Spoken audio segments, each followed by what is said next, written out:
اپنے ان نظریات کا پرچار کر رہے ہیں، جگہ جگہ اپنے چیلے چھوڑے ہوئے ہیں اور وہ پیسوں کے زور پر وہ زر خرید ان کے غلام ہیں، مولویوں کی شکل میں اور پیروں کی شکل میں گلی گلی کوچا کوچا نگر نگر ڈگر ڈگر گاؤں گاؤں گھر گھر گھوم رہے ہیں اور ایسے ڈاکوؤں سے اپنے آپ کو پیروں کی شکل میں ہے، پیروں کی شکل میں، اور وہ زر خرید ایرانیوں کے زر خرید آج غلام بن چکے ہیں اور ان کے پیسوں کے بل بوتے پر ان کے نظریات کو عام کر سیدھے سادے بے پڑے مسلمانوں کے سنی سید العقیدہ جو ایک زمانے سے جن نظریات اور عقائد کو غوث اعظم نے ہمیں دیا ہے، خواجہ پیا نے ہمیں دیا ہے، وارث پاک صابر کلیری نے ہمیں دیا ہے، اعلیٰ حضرت مخدوم سمنا نے ہمیں جو عقائد اور نظریات دیے، آج جاہل پیر لوگ ان صحیح عقائد پر شک خون مار دے،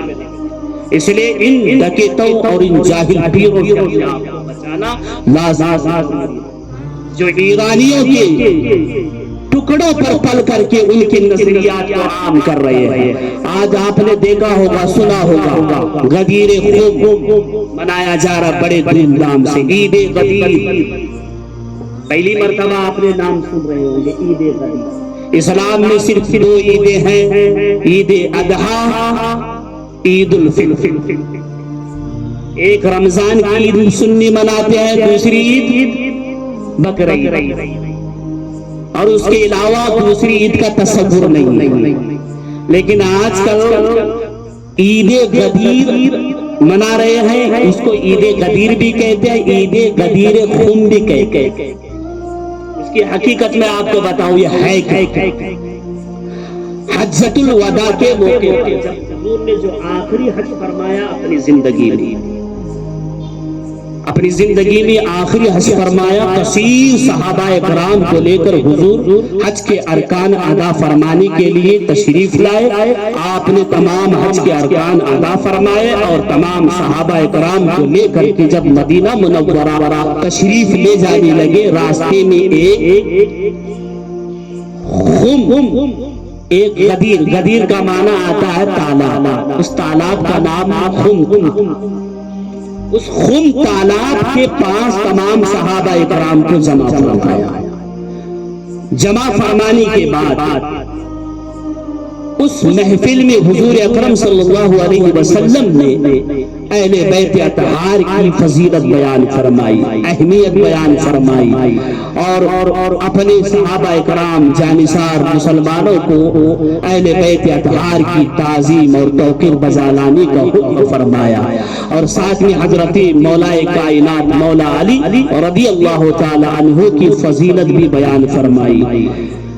اور یہ کیوں حضور نے اس محفل کا انعقاد کیا؟ اس لیے کہ حضور کے کانوں تک یہ بات پہنچی تھی، کچھ لوگ ہیں جو میرے اہل بیت اطہار کے ساتھ بغض و عناد رکھتے ہیں اور حضرت مولا کائنات کے تعلق سے کچھ اول پھول بکتے رہتے ہیں۔ حضور کو جب یہ معلوم ہوا تو لوگوں کے ان شبہات کو، ان کے ان باطل خیالات کو دور کرنے کے لیے اور اہل بیت اطہار کی عظمت مسلمانوں کے دل و دماغ میں ڈالنے کے لیے اور مولا کائنات کی اہمیت ان کے دل و دماغ میں داخل کرنے کے لیے حضور نے اس محفل کا انعقاد فرمایا۔ اس تالاب کے پاس کھڑے ہو کر کے حضور نے خطاب فرمایا، واضح نصیحت فرمائی، جس میں آپ نے اپنے اہل بیت اطہار کی عظمت اور ان کی تعظیم کرنے کا درس دیا، اور ساتھ ہی ساتھ حضرت مولا کائنات مولا علی رضی اللہ تعالی عنہ کے متعلق بھی آپ نے بڑی ان کی فضیلتیں بیان فرمائی اور بے شمار ان کے فضیلتیں بیان کرتے رہے، اور ساتھ میں یہ بھی ارشاد فرمایا، من کنت مولا فعلی مولا، من کنت مولا فعلی مولا، میں جس کا مولا ہوں علی بھی اس کا مولا۔ اب رابضیوں نے یہاں پر مولا کا معنی کیا لیا؟ مولا کا معنی انہوں نے خلیفہ لیا، یعنی میں جس کا والی ہوں علی بھی اس کا والی ہے۔ یعنی اس سے انہوں نے یہ استدلال کیا رافضیوں نے کہ حضور نے اس خطبے میں اس واعظ و نصیحت میں حضرت علی کے خلیفہ ہونے کا اعلان فرمایا. حالانکہ کسی بھی عربی ڈکشنری میں مولا کا معنی خلیفہ نہیں آتا. مولا کا معنی دوست، حامی و ناصر، مددگار آتے ہیں. اہل سنت و جماعت مولا کا معنی یہ لیتے ہیں کہ حضور نے یہ فرمایا میں جس کا دوست ہوں علی بھی اس کا دوست ہے، میں جس کا حامی و ناصر ہوں علی بھی اس کا حامی و ناصر اور مددگار. یا خلیفہ کا معنی لینا بے وقوفی اور جہالت ہے، کیونکہ مولا کا معنی کسی بھی ڈکشنری میں خلیفہ نہیں آتا، نائب کے نہیں آتا. زبردستی کھینچ تان کر کے رافضیوں نے یہاں مولا کا معنی لے لیا خلیفہ. اور ذی الحجہ کی 18 تاریخ کو یہ واقعہ پیش آیا، لہذا وہ ذی الحجہ کی 18 تاریخ کو بڑی دھوم دھام سے اس میں عید کی طرح اس دن کو منایا. عید کی طرح کیوں مناتے؟ ان کا مقصد کیا ہے؟ ان کا مقصد یہ ہے، دو مقصد ہے ان کے اس عید منانے. ایک مقصد تو یہ ہے کہ حضرت علی کے خلیفہ بلا فصل ہونے کا اعلان، اور اسی تاریخ کو حضرت عثمان غنی کی شہادت پیش 18 ذی الحجہ کو حضرت عثمان غنی کی شہادت پیش آئی.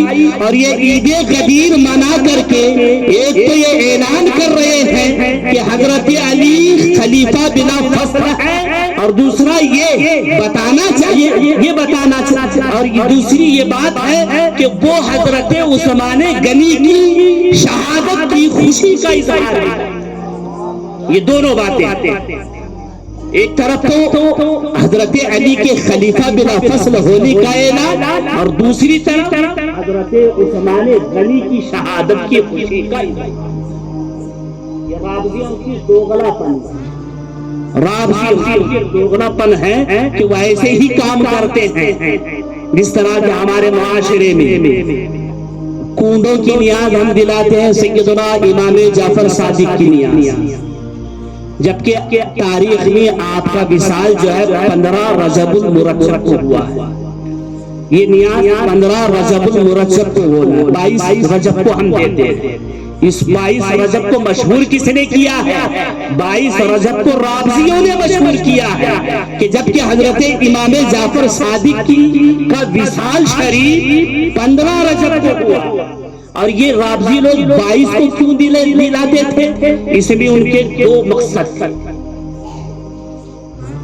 اس میں حضرت اسی 22 رجب کو حضرت امیر معاویہ کا وصال، اس وصال کی خوشی میں انہوں نے اس نیاز کا ایجاد 22 رجب کو خوشی کا اظہار کیا. اس لیے مسلمانوں کو چاہیے کہ ان رافضیوں کی مخالفت کرتے ہوئے کنڈوں کی نیاز 15 رجب المرجب کو، کیونکہ آپ کی وصال کی تاریخ 15 رجب کو ہی ہے، اور یہ رافضیوں نے شیعوں نے اس کا ایجاد کیا 22 تاریخ کا، جس میں ان کا مقصد حضرت امیر معاویہ کے وصال کی خوشی کا اظہار کر. یہ ان کے نظریات ہیں، کیونکہ وہ حضرت امیر معاویہ کو تو وہ گالی کیا صحابی نہیں مانتے، صحابی ہی نہیں مانتے. حضرت امیر معاویہ رضی اللہ تعالیٰ عنہ جلیل القدر صحابی ہیں، کاتب وحی ہیں، اور امت کے ماموں ہیں. حضور نے فرمایا معاویہ امت کا ماموں ہے، امت کے ماموں ہیں. حضرت امام حنبل رضی اللہ تعالیٰ عنہ فرماتے ہیں جو حضرت امیر معاویہ کی شان میں گستاخی کرتا ہے وہ جہنم کے کتوں میں سے ایک کتا. اور ایسے جلیل القدر صحابی حضرت امیر معاویہ، حضور نے ان کے لیے ہدایت کی دعا فرمائی، حضور نے ان کے لیے ہدایت کی دعا فرمائی، اور یہاں تک فرمایا اللہ معاویہ کو ہادی بنا، معاویہ کو مہدی بنا، معاویہ کے ذریعے میری امت کو ہدایت عطا فرما. یہ بھی دعا حضرت حضور نے حضرت معاویہ کے حق میں فرمائی، معاویہ کو اے اللہ معاویہ کو حساب و کتاب کا علم عطا۔ ایسے جلیل القدر صحابی کی شان میں رابطی لوگ کہتے ہیں یہ معاذ اللہ سب بار معاذ اللہ کہ وہ صحابی اور دیگر صحابہ اکرام کی شان میں بھی وہ گستاخی کرتے ہی رہتے ہیں۔ آپ جانتے ہیں صحابی کسے کہتے ہیں؟ صحابی وہ خوش نصیب شخص ہے جس نے ایمان کی حالت میں حضور کی معیت اختیار کیا، حضور کی صحبت اختیار کیا ہو اور ایمان ہی کی حالت میں وہ انتقال کر گیا، اس ذات کو صحابی کہتے ہیں۔ اور صحابی کا مقام و مرتبہ اتنا اونچا ہے، زمانے کا کوئی قطب، زمانے کا کوئی غوث، زمانے کا کوئی فرد، زمانے کا کتنا بھی بڑا ولی کیوں نہ ہو، وہ کسی صحابی کے مرتبے کو نہیں پہنچ سکتا، کسی صحابی کے مرتبے کو نہیں پہنچ سکتا۔ اور حضور اکرم صلی اللہ علیہ وسلم نے اپنے صحابہ اکرام کے متعلق بے شمار حدیثوں میں ان کی فضیلت بیان فرمائی ہے، اور خود قرآن پاک بھی ایک دو جگہ نہیں متعدد مقامات پر اللہ نے اپنے پیارے محبوب کے صحابہ کی عظمت بیان فرمائی ہے۔ چنانچہ اللہ تبارک و تعالی قرآن مجید میں ارشاد فرماتا ہے وَوَعَدَ اللَّهُ الْحُسْنَى، اللہ نے تمام صحابہ اکرام سے جنت کا وعدہ فرمایا، کلو وعد اللہ الحسنى، تمام صحابہ سے اللہ نے جنت کا وعدہ فرمایا۔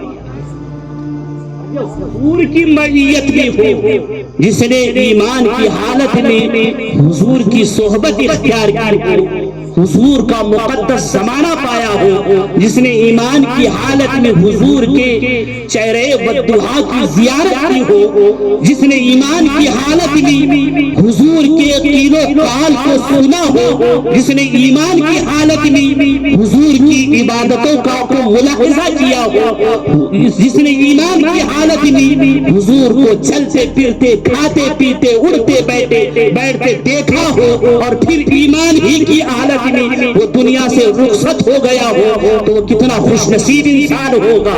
کیا کسی ایمان والے کو یہ شک ہو سکتا ہے کہ وہ جنتی نہیں ہے؟ ہرگز نہیں۔ ہر ایمان والا یہ عقیدہ رکھتا ہے کہ جس نے حضور کی ایسی زیارت کی ہو یقیناً وہ جنتی ہے، یقیناً وہ جنتی ہے۔ قرآن تو ہمیں یہ تعلیم دیتا ہے، آپ سورہ کہف کو اٹھائیے، سورہ کہف بھی ایک کتے کا ذکر آتا ہے، اس کتے نے اولیاء اکرام کے بنی اسرائیل کی اولیاء کی معیت اختیار کی، ان اولیاء اکرام کی صحبت اختیار کی، تو اللہ تبارک و تعالیٰ نے اس کتے کو جنتی بنا۔ بنی اسرائیل کے ولیوں کی صحبت کوئی کتا اختیار کر جائے وہ جنت ہو جائے، اور اس امت کا کوئی مسلمان نبی کی بیعت اختیار کر جائے اور حضور کی صحبت اختیار کر جائے، کیا وہ جہنمی ہو سکتا ہے؟ جب کتا ولیوں کی صحبت میں رہے تو جنتی بنے۔ یہ رابضیوں کے سڑے ہوئے دماغ کی پیداوار، ان مقدس صحابہ اکرام کو وہ معاذ اللہ جہنمی کہتے ہیں، جن سے اللہ نے جنت کا وعدہ فرمایا۔ وَكُلٌّ وَعَدَ اللَّهُ الْحُسْنَى، اللہ نے تمام صحابہ اکرام سے جنت کا وعدہ فرمایا ہے۔ اور دوسرے مقام میں اللہ تبارک و تعالی ارشاد فرماتا رضی اللہ عنہم ورضوا عنہ وأعد لهم جنات تجری تحتها الأنهار خالدین فیہا ابدا ذلک الفوز العظیم۔ صحابہ اللہ صحابہ سے راضی ہے اور صحابہ اللہ سے راضی ہے۔ یہ آیت کریمہ بھی صحابہ اکرام کی فضیلت میں ان کے حق میں نازل ہوئی. اللہ فرماتا رضی اللہ عنہ، اللہ ان سے راضی. کن سے؟ مفسرین کہتے ہیں یہ ہم کی ضمیر حضور کے صحابہ کرام کی طرف راجع ہے، یعنی اللہ صحابہ سے راضی ہے اور صحابہ اپنے رب سے راضی ہے. وَأَعَدَّ لَهُمْ، اور اللہ نے صحابہ ہی کے لیے ایسی جنتیں تیار کر رکھی ہے اس کے نیچے نہریں جاری، خالدین فیہا ابدا، اور صحابہ جنت میں ہمیشہ رہے. ذالک الفوز العظیم، یہ بڑی ان کی کامیابی ہے، بڑی ان کی کامیابی ہے. ایک مقام پر اللہ نے ارشاد فرمایا اولئک هم المتقون، صحابہ ہی پرہیزگار ہیں. اولئک هم المفلحون، صحابہ ہی فلاح یافتہ ہیں. اولئک هم المؤمنون حقا لهم مغفرۃ رزق کریم، صحابہ ہی اور انہی کے لیے مغفرت ہے، انہی کے لیے اچھا رزق ہے. یہ ساری قرآن کی آیتیں صحابہ کے حق میں نازل ہوئی. اور اللہ فرماتا ہے اولئک مبرؤون مما یقولون لهم مغفرۃ ورزق کریم، صحابہ لوگوں کے ان الزامات سے پاک اور پوتر ہے جو لوگ ان کے بارے میں بکتے رہتے ہیں. یہ رافضی کتنا بھی بکے، یہ خارجی جتنا بھی بکے، یہ وہابی جتنا بھی چیخے، لیکن اللہ نے یہ کہہ کر مبرؤون مما تقولون، جو لوگ مما یقولون، جو لوگ ان کے بارے میں کہتے ہیں، جو کچھ بکتے ہیں، ان تمام الزامات سے میرے محبوب کے صحابہ پاک ہیں، پوتر ہیں، بری ہیں. سبحان اللہ. اب زمانے والے کتنا بھی چیخ لے صحابہ کے متعلق، لیکن ہمارے لیے یہ صرف رہنمائی کے لیے قرآن کی آیت. اولئک مبرؤون مما یقولون لهم مغفرۃ ورزق کریم، صحابہ ان تمام الزامات سے بری ہیں جو لوگ ان کے بارے میں بکتے ہیں، انہی کے لیے مغفرت ہے، انہی کے لیے اچھا رزق ہے. یہ قرآن کی تمام تر آیتیں تمام صحابہ اکرام کی، اس میں کسی ایک صحابی کی تخصیص نہیں ہے. جتنے بھی صحابہ اکرام ہیں، حضرت ابو بکر صدیق سے لے کر حضرت ابو سفیان تک، حضرت ابو سفیان سے لے کر حضرت امیر معاویہ تک جتنے بھی صحابہ اکرام ہیں، سب کے آیات نازل ہوئی ہیں. اسی لیے اور جو کچھ صحابہ اکرام کے درمیان مشاجرات ہوئے ہیں، ان میں مسلمانوں کو پڑھنا حرام، اشد حرام. صحابہ اکرام کے درمیان بھی کچھ نا اتفاقیہ ہوئی ہے، جیسے کہ جس کے نتیجے میں جنگ صفین، جنگ جمل وغیرہ وجود میں آئی. اور صحابہ اکرام کا جو اختلاف آپس میں تھا، ان میں ہم جیسے لوگوں کو گفتگو کرنا، یہ کہنا کہ وہ صحیح تھے، یہ غلط تھے، وہ صحیح تھے، وہ غلط تھے، یہ ہمارے ایمان و عقیدے کو ٹھیس پہنچا سکتی ہے.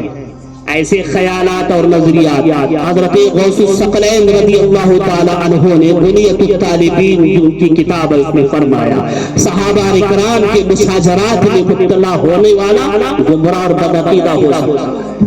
حضرت امام اعظم ابو حنیفہ رضی اللہ تعالی عنہ نے بھی یہی فرمایا، مسلمانوں کو صحابہ اکرام کے مشاجرات میں پڑھنا ہرگز جائز نہیں، کیونکہ تمام صحابہ اکرام عادل تھے، منصف تھے، اور تمام صحابہ اکرام مجتہد تھے. سبحان اللہ. تمام صحابہ اکرام مجتہد تھے، اور مجتہد کا مقام اور منصب جانتے ہو مجتہد کسے کہتے ہیں؟ جیسے کہ عام طور پر 4 اماموں کی تقلید کی جاتی ہے، امام اعظم ابو حنیفہ کی، امام شافعی کی، امام مالک کی، امام احمد. اس دھرتی پر رہنے والا جو بھی مسلمان ہے، یا تو وہ امام مالک کی تقلید کرے گا، یا امام شافعی کی تقلید کرے گا، یا امام حنبل کی تقلید کرے گا، یا امام اعظم کی تقلید کرے گا. ان چاروں اماموں میں سے کسی کی بھی تقلید نہ کرے وہ غیر مقلد، اسی کو غیر مقلد کہتے ہیں، اور غیر مقلد وہ گمراہ اور بدعقیدہ فرقہ ہے۔ تقلید کرنا ضروری ہے۔ ہم امام اعظم ابو حنیفہ کی تقلید کرتے ہیں مسائل میں، احکام میں، نماز، روزے، حج، زکوٰۃ وغیرہ تمام تر مسائل۔ امام اعظم ابو حنیفہ رضی اللہ تعالی عنہ کی ہی تقلید کرتے ہیں، اس لیے ہم لوگ حنفی کہلاتے ہیں۔ امام شافعی کی تقلید کرنے والے شافعی کہلاتے ہیں، امام حنبل کی تقلید کرنے والے حنبلی کہلاتے ہیں، امام مالک کی تقلید کرنے والے مالکی کہلاتے ہیں۔ چاروں مذاہب پر حق ہے، کوئی بھی مسلمان ہو اسے ضروری ہے ان چاروں اماموں میں سے کسی ایک امام کی تقلید کرے، اور وہ کسی کی تقلید نہ کرے تو وہ گمراہ برباد ہے۔ اب تقلید کرتے ہیں، مثال کے طور پر ایک مسئلہ میں آپ کو گوش گزار کروں۔ امام اعظم ابو حنیفہ کے نزدیک کتنے سر کا مسح کرنا وضو میں فرض ہے؟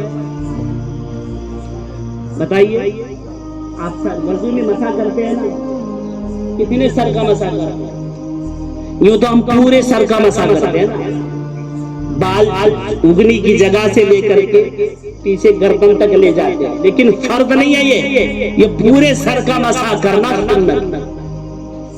چوتھائی سر کا مسح کرنا فرض۔ وضو میں جو فرض ہے، کتنے فرض ہیں وضو میں؟ 4 فرض ہیں۔ پہلا فرض ہے پورے چہرے کا، دوسرا فرض ہے بولیے کونیوں سمیت دونوں ہاتھوں کا دھونا، تیسرا فرض ٹخنوں سمیت دونوں پیروں کا دھونا، چوتھا فرض چوتھائی سر کا مسح۔ سر کا جو چوتھائی حصہ، ناسیہ کی مقدار، پیشانی کی مقدار، یعنی سر کے آپ 4 بھاگ کریں گے تو ایک بھاگ جو ہے وہ چوتھائی حصہ ہوگا، یعنی ایک چیز کے 4 حصے کریں گے تو ایک حصہ چوتھائی، 4واں حصہ اسی کو چوتھائی حصہ کہتے ہیں۔ اب سر کا آپ 4 بھاگ 4 حصے کریں گے تو ایک حصہ چوتھائی حصہ کہلائے گا۔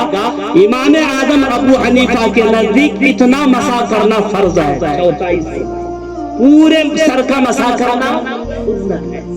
امام اعظم فرماتے ہیں اگر کسی نے اتنا مسح کر لیا تو اب اس کا مسح ہو گیا امام ہمارے نزدیک، لیکن امام شافعی کہتے ہیں چوتھائی سر کا مسح کرنا فرض ہے، نہ پورے سر کا مسح کرنا فرض ہے، بس 1-2 بال کو چھو لے تو مسح ہو گیا۔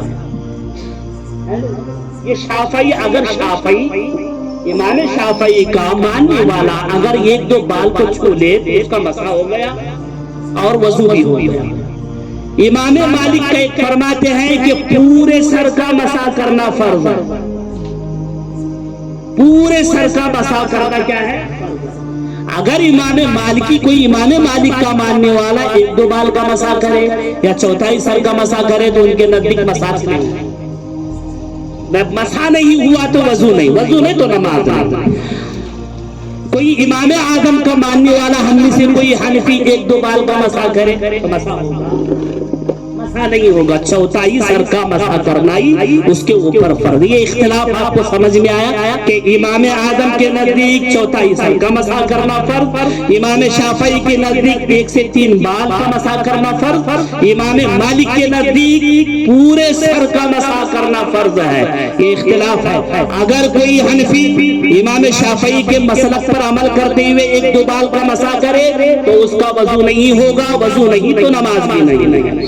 اسی طرح کوئی مالکی امام اعظم یا امام شافعی کے مسلک پر عمل کرتے ہوئے 1-2 بال کا یا چوتھائی سر کا مسح کرے تو امام مالک کے نزدیک اس کا مسح نہیں، جب مسح نہیں تو وضو نہیں تو نماز نہیں ہے۔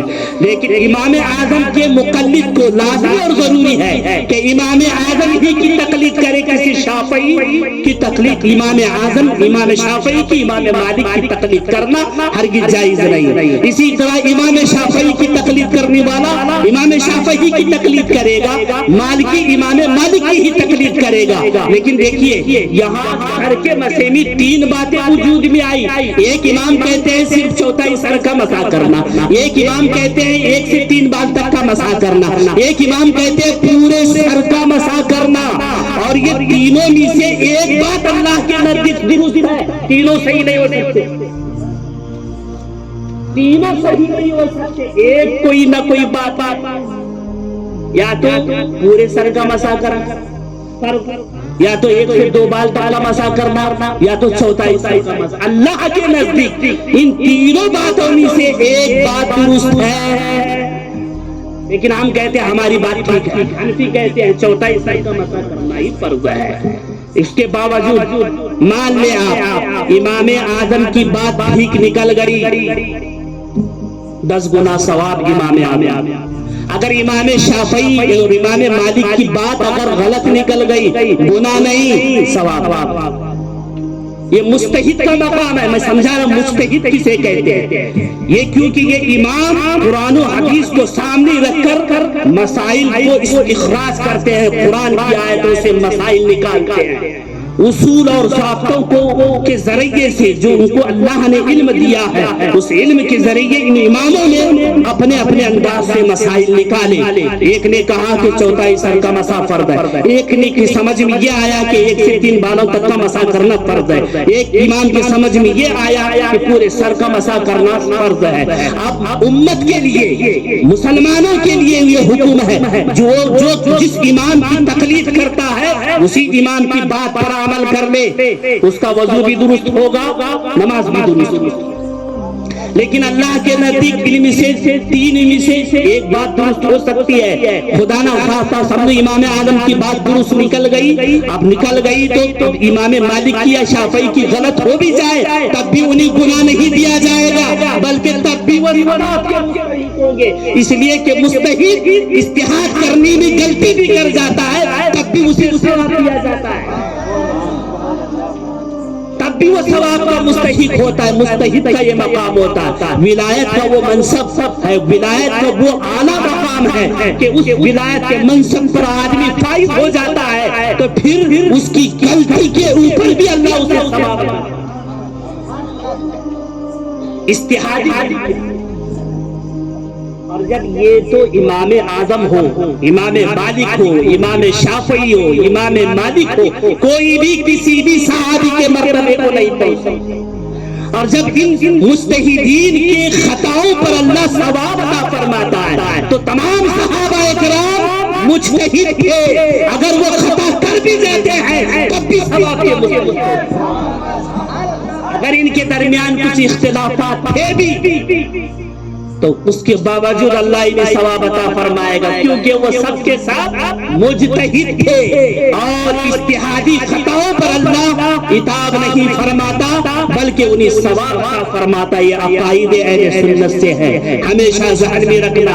لوگ دیکھو حضرت علی کے ساتھ حضرت امیر معاویہ لڑ دیے، یہ بہانے لاتے ہیں، حضرت علی کے ساتھ حضرت ام المؤمنین عائشہ صدیقہ رضی اللہ تعالیٰ عنہا لڑ دی، تو اس طریقے سے یہ باتیں ایسے بیان کرتے ہیں کیونکہ ہمارے سنی مسلمان ان مسائل سے ناواقف ہوتے ہیں، سیدھے سادے، اور ناواقفیت میں ان گمراہوں کی گمراہی کے دلدل میں اور ان کے جال میں اور ان کے دامے فریب میں پھنس جاتے ہیں، اس لیے ہمیشہ ہوشیار رہو۔ تمام صحابہ اکرام مجتہد تھے، اور اللہ نے اگر کسی صحابی سے کوئی اجتہادی غلطی ہو بھی جاتی ہے تو ان پر بھی انہیں اللہ ثواب عطا فرماتا۔ سبحان اللہ، قرآن کی بے شمار آیتیں ہیں صحابہ اکرام کی عظمت پر، اور بے شمار حدیثیں ہیں جن صحابہ اکرام کی عظمت پر جو دال ہے۔ اللہ کے رسول صلی اللہ علیہ وسلم نے اپنے مقدس صحابہ اکرام کے بارے میں ارشاد فرمایا، اکرموا اصحابی فإنہ خیارکم، میرے صحابہ کی تم تعظیم اور توقیر بجا لاؤ، اس لیے کہ میرے صحابہ تم سب سے بہتر، تم سب سے بہتر ہے۔ اصحابی النجوم فبأیہم اقتدیتم اہتدیتم، میرے صحابہ ہدایت کے ستارے ہیں، ان میں سے تم کسی کی بھی پیروی کر لو ہدایت پا جاؤ۔ حضور نے ارشاد فرمایا لا تسبوا اصحابی فلو ان احدکم انفق مثل احد ذهبا ما بلغ مد من احدکم ولا نصیفا. میرے صحابہ کو برا بلا مت کہا کرو، اس لیے کہ تم میں کا کوئی احد پہاڑ کے برابر سونا خرچ کر ڈالے تو میرے کسی صحابی کے 1 کلو آدھا کلو گیہوں کے صدقے کو نہیں پہنچ پائے. میرا صحابی 1 کلو گیہوں یا آدھا کلو گیہوں صدقہ کر دے تو تمہارا احد پہاڑ کے برابر سونا خرچ کرنا بھی میرے کسی صحابی کے آدھا کلو گیہوں کے صدقے کے برابر نہیں ہو سکتا. اس لیے میرے صحابہ کی شان میں توہین نہ کرو. حضور نے ارشاد فرمایا من سبہ لا تسبوہ فمن سبہ فعلیہ لعنۃ اللہ. صحابہ کی شان میں توہین مت کرو، جو صحابی کی شان میں توہین کرے اس پر اللہ کی لعنت. من تسبهم فعليه لعنة الله والملائكة والناس أجمعين لا يقبل الله منه صرفا ولا عدلا. حضور نے ارشاد فرمایا میرے صحابہ کو برا بلا مت کہو، جس نے میرے صحابی کو برا بلا کہا اس پر اللہ کی لعنت ہے، فرشتوں کی لعنت ہے، دنیا بھر کے انسانوں کی لعنت ہے، اور اللہ نہ اس کا کوئی فرض نہ اس کی فرض عبادت قبول کرے گا نہ اس کی نفل عبادت قبول کرے گا.